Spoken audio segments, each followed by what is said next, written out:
La Commission européenne veut réduire le nombre de lois. Cutting red tape. Cutting unnecessary red tape. We have to cut red tape.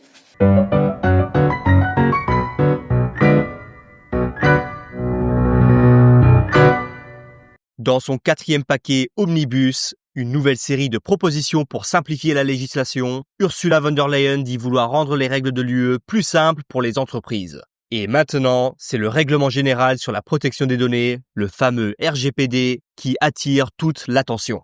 C'est la grande loi européenne sur la protection des données, souvent présentée comme la préférence mondiale en la matière et largement située dans le monde entier. Ses partisans y ont vu une victoire pour la protection des données et les droits des citoyens. Ses détracteurs, eux, ont dénoncé une usine à gaz qui freinerait l'innovation à cause de règles trop lourdes. Mais qu'on l'adore, qu'on la critique ou qu'on ne la connaisse même pas, le RGPD a marqué un tournant. Et aujourd'hui, la commission d'Ursula von der Leyen veut réécrire certaines parties. Elle affirme ne pas vouloir supprimer le RGPD, seulement le simplifier. Dans cette vidéo, on va d'abord voir rapidement ce que fait exactement le RGPD, puis on expliquera les changements proposés, les critiques des entreprises et les inquiétudes des associations de défense des droits. Et enfin, on verra ce que tout cela pourrait changer pour l'avenir des droits numériques dans l'Union européenne. Le RGPD est entré en vigueur il y a 7 ans, en 2018. Il s'applique à toute entité, qu'il s'agisse d'une entreprise, d'une organisation ou même du site web d'un parti politique qui traite les données personnelles de personnes vivant dans l'UE, même si cette entité est basée en dehors de l'Union. Mais qu'est-ce que c'est les données personnelles ? En gros, c'est tout ce qui peut vous identifier. Votre nom, votre adresse email, votre numéro de téléphone, votre adresse IP et même votre localisation ou votre comportement en ligne. Vous avez le droit d'accéder à vos données personnelles, le droit de les corriger, le droit de les supprimer, c'est le fameux droit à l'oubli, et le droit de limiter leur utilisation. Les entreprises ne peuvent plus obtenir votre consentement en douce. Elles doivent vous demander une autorisation claire, libre et déclarée. Fini les cases déjà cochées ou les conditions planquées en petits caractères. Et elles doivent traiter vos données de façon équitable, légale et transparente, en les collectant uniquement pour des raisons précises et seulement si c'est vraiment nécessaire. Prenons un exemple, Volkswagen. Si vous prenez un rendez-vous pour faire réparer votre voiture, ils vont collecter vos données personnelles. Votre nom, coordonnées, plaque d'immatriculation, historique du véhicule, etc. C'est autorisé, tant que ces données ne servent qu'à gérer ce rendez-vous. Mais si ensuite ils utilisent ces informations pour vous envoyer des publicités ou s'ils les partagent avec d'autres entreprises sans vous demander avant, à ce point-là, c'est une violation du RGPD. Et ça peut coûter cher. Les amendes peuvent aller jusqu'à 20 millions d'euros ou 4% du chiffre d'affaires mondial de l'entreprise selon le montant le plus élevé.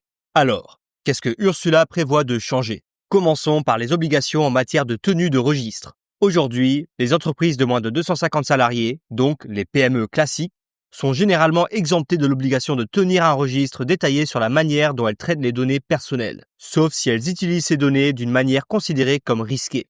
Mais la Commission veut assouplir cette règle. Avec la nouvelle proposition, l'exemption s'appliquerait aux entreprises allant jusqu'à 750 salariés, tant que leur traitement des données n'est pas jugé à haut risque. Donc, 2 changements importants. Le seuil passe de 250 à 750 salariés et on ne parle plus simplement de risque, mais de haut risque. Et là, certaines voix commencent à s'inquiéter. Est-ce qu'on aide vraiment les petites entreprises ou est-ce qu'on offre un passe-droit à des sociétés bien plus grandes ? Parce que, selon Eurostat, 99,9% des entreprises en Europe ont moins de 750 salariés. Autrement dit, cette réforme concernerait presque tout le monde. Et surtout, il n'y aurait aucun contrôle extérieur. Ce sont les entreprises elles-mêmes qui décideraient si leur traitement de données est à haut risque ou non.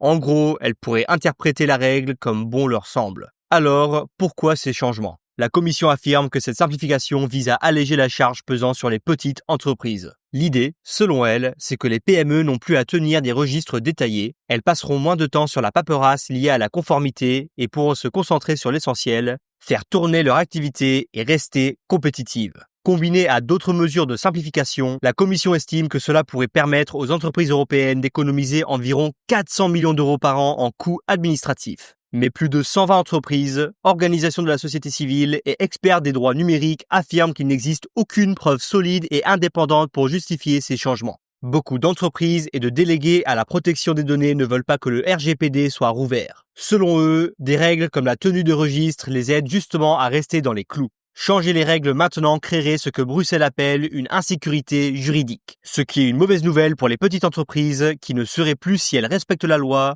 ou si elles risquent des amendes énormes. Et pour les entreprises qui ont fait l'effort, qui ont intégré la conformité dans leur fonctionnement et transformé la confiance en atout concurrentiel, ce changement donne l'impression qu'on les pénalise. Pourquoi affaiblir les règles et récompenser celles qui ont fait moins ?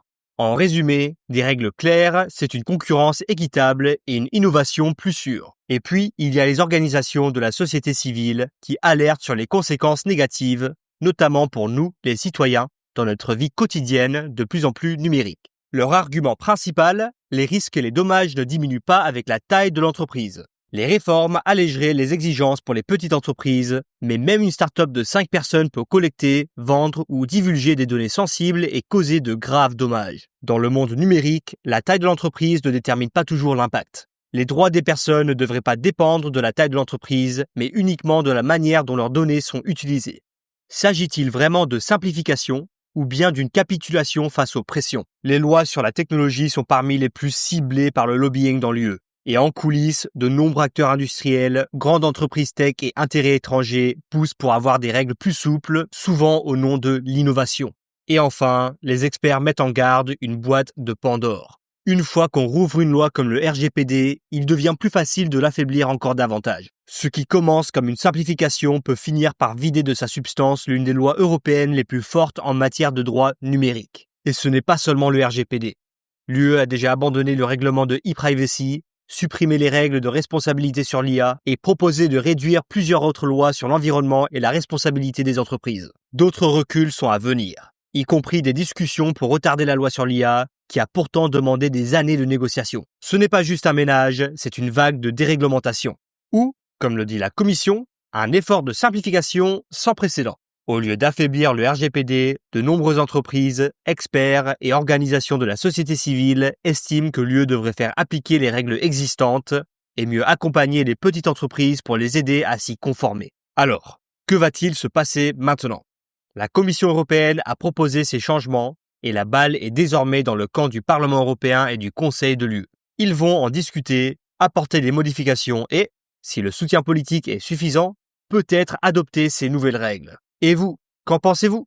Êtes-vous d'accord avec la Commission ? Simplifier et affaiblir le RGPD vaut le coup si cela allège la charge et les coûts pour les entreprises ? Ou êtes-vous plutôt du côté des entreprises et des ONG qui estiment que l'UE doit se concentrer sur l'application des règles existantes parce qu'elles favorisent l'innovation, protègent nos droits et garantissent une concurrence équitable ? Dites-le nous dans les commentaires. Merci beaucoup d'avoir regardé la vidéo. N'oubliez pas de laisser un like et de vous abonner pour plus de contenu. À la prochaine!